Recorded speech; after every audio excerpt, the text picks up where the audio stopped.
Z200 tsaka YTX po. At yung trabaho ko po ay utility janitor lang po. At ito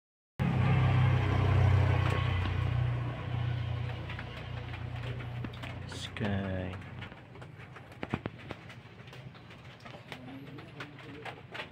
solar setup,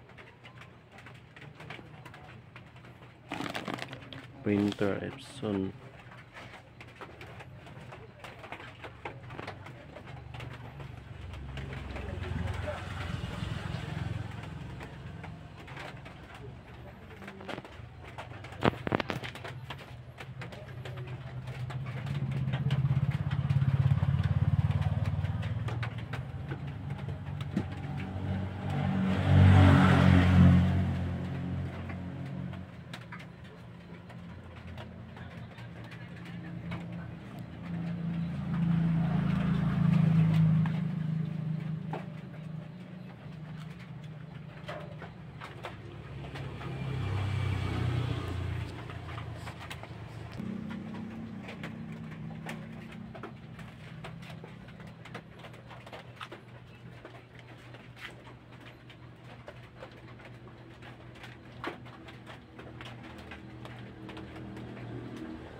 Wala po kami kuryente dito. Ang gamit lang po namin ay solar setup.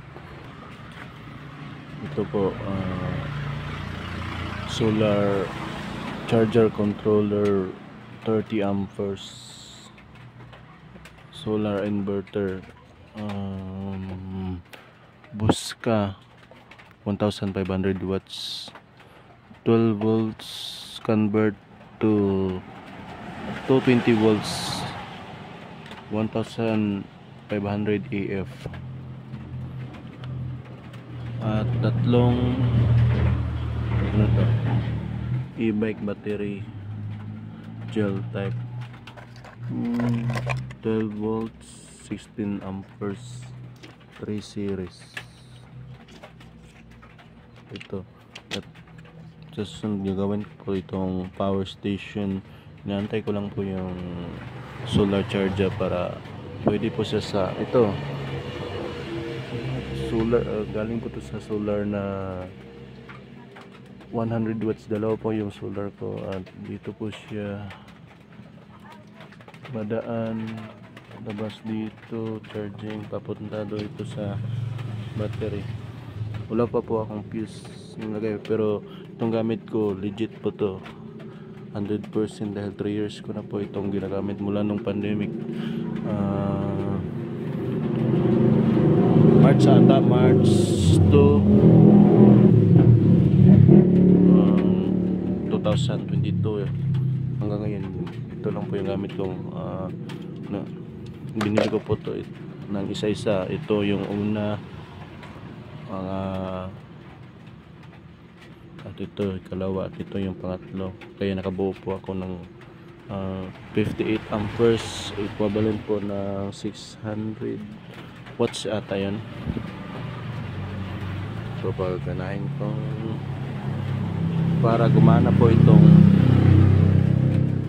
mini fan na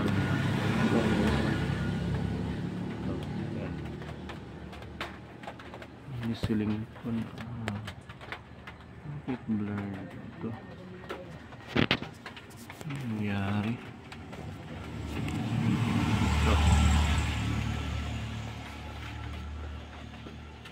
i-on lang po ito. Tika mo na. Saan ba yun? Ito.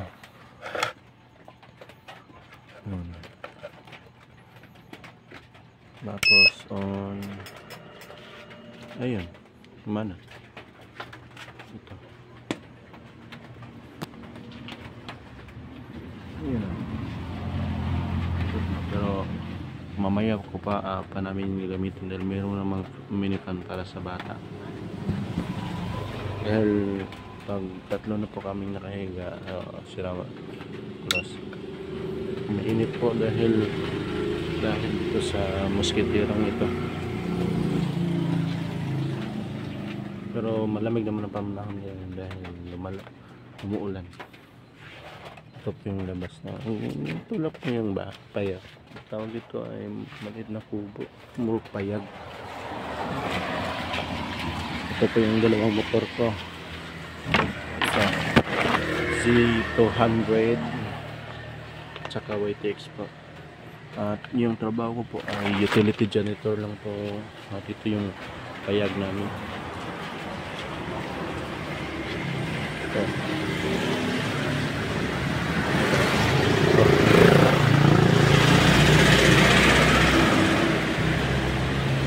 Ito. Yung pagpasok mo, ganito po yung makikita mo. Ito, ayan. Napakagulo po, hindi po namin na iayos. Ito, ganito.